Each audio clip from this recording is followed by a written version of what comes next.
Do you ever watch your dog staring at you from across the room and wonder what you look like through their eyes? Do they know you're a human being with a job and bills and a minor caffeine addiction? Or do they think you're just a big, dumb, bald dog? Do they see you as their boss? Do they think of you as a member of their family? Or are you just the guy who gives them kibble and takes them out for walks? In this video, we're going to plumb the depths of doggy psychology to look at how your pooch actually sees you. But before we dive in, why not subscribe to our channel and join our doggy-loving community for more videos about how to understand and care for your doggo. Big dogs. We're all about treating our furry friends as if they were part of the human family. From dressing them in cute outfits, confiding in them our deepest secrets, to feeding them gourmet meals that could pass for human cuisine. But it begs the question, do our canine companions think we're just another one of their kind? Diving into this, the first clue is how dogs see the world. There's such a variety of dogs, from the teddy bear-like fluffiness of a chow chow to the sleek, hairless Xoloitzcuintli. Squintly. And us humans? We can generally tell a dog when we see one. Interestingly, so can dogs. It's not just that a Great Dane can spot a Chihuahua and not mistake it for a giant rat. According to a 2013 study in Scientific American, dogs have the knack for distinguishing fellow canines from other animals, even in pictures of breeds they've never encountered before. So it's a safe bet they don't lump us in with their own kind based on sight alone. Then there's the world of scents. To a dog, you might smell nice, but you're not dishing out that distinct doggy aroma. Dogs communicate a lot through smell. That's why they're often found sniffing each other's behinds. It's their way of saying hello and getting the lowdown on the new pup in town. You could even train your dog to follow specific scents if you wanted to. Given this olfactory prowess, dogs can likely tell us apart from their kind just by our scent. We humans might struggle to differentiate smells as a dog does, but even we can tell the difference between human and dog smells.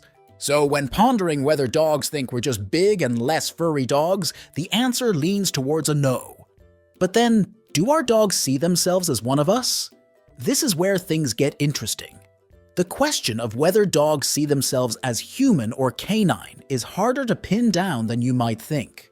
While we may have dogs that act like they're royalty reincarnated from a psychological standpoint, dogs don't possess the level of self-awareness needed to categorize themselves as either human or dog. They don't recognize themselves in mirrors. A test known as the mirror test has shown this. While a toddler or even an elephant might investigate a mark seen on themselves in a mirror, dogs don't make this connection. They might notice another dog in the mirror, but they don't realize it's their own reflection staring back at them. So, circling back to our initial question, it's unlikely dogs ponder about whether they're human or canine. They live in the moment, enjoying life without worrying about these distinctions. Whether they're running with their pack or snuggling up beside us, they're just being their wonderful, carefree selves, unconcerned with the labels of human or dog. Family? Diving into discussions about oxytocin, also dubbed the love hormone, famed for its role in forging the deep connections between mothers and their children, cementing friendships, fostering trust, and yes, even enhancing those peak moments of intimacy.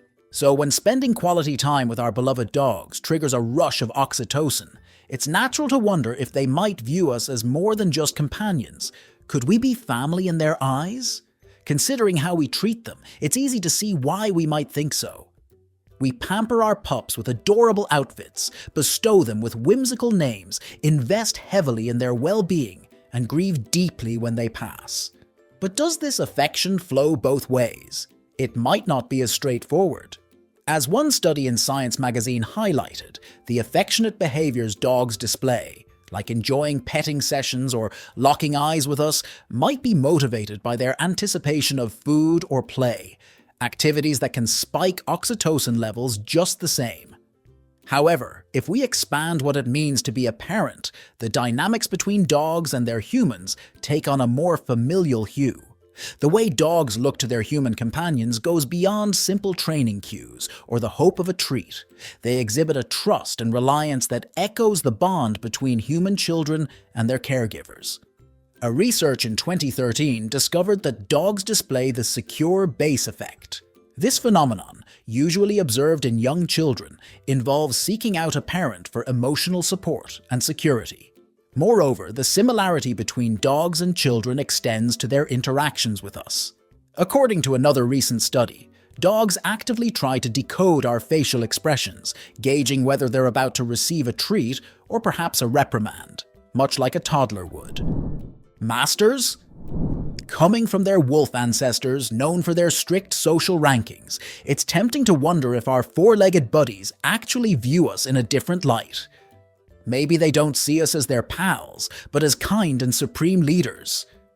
Could we be, in their eyes, the top dog of the pack, or even some sort of bald, two-legged deity? This idea, however, doesn't hold much water. The whole concept of alpha wolves dominating the pack has been tossed out by experts. It's not a role dogs are wired to cast humans into, yet it's undeniable there's a bit of an uneven dynamic in our relationships with dogs. It's not like you'd make your kid run an errand before feeding them, but that's a tactic some dog training guides still endorse. And then there are dogs that spend their days working, herding livestock, pulling sleds, or guarding their people. Tasks you wouldn't dream of handing off to a child, no matter how much they remind you of a puppy at times. So, what's the scoop from the dog's perspective? Chances are they're pretty content with the arrangement. Take herding dogs, for instance. Their drive to herd is so innate that they might even start nudging you around if they're feeling understimulated. If we're talking about a master and servant scenario, it seems like a pretty sweet deal for the dogs. Parents or bosses? So how does your dog really see you? It's a tricky question, especially since our canine companions haven't mastered the art of conversation, at least not in English. But who needs words when we've got science? Specifically, functional magnetic resonance imaging. A study in 2020 threw some light on this mystery, revealing that dogs, upon seeing their human's face, especially one brimming with joy, show a buzz of activity in the brain's regions linked to emotional bonding and pleasure. It's pretty clear we're more than just walking treat dispensers to our four-legged friends, yet the extent of our specialness might be a bit complex. Sure, your dog might look at you with all the adoration of a furry little child, but when you zoom out to the bigger picture, it's possible we just happen to be in the right place at the right time. Dogs possess a remarkable, almost indiscriminate capacity for forming deep emotional connections, not just with humans, but with practically any living thing they encounter. One dog behavior expert at Arizona State University shared with the New York Times that dogs don't limit their affection to humans.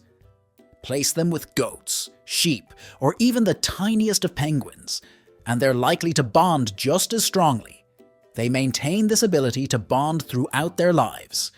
Furthermore, dogs are uniquely open and eager to engage with new faces, whether familiar or not. Speaking of research, in January 2021, the Canisius College in Buffalo, New York, conducted a study that changed the way we look at sleeping with dogs. Check out this video to find out what they discovered.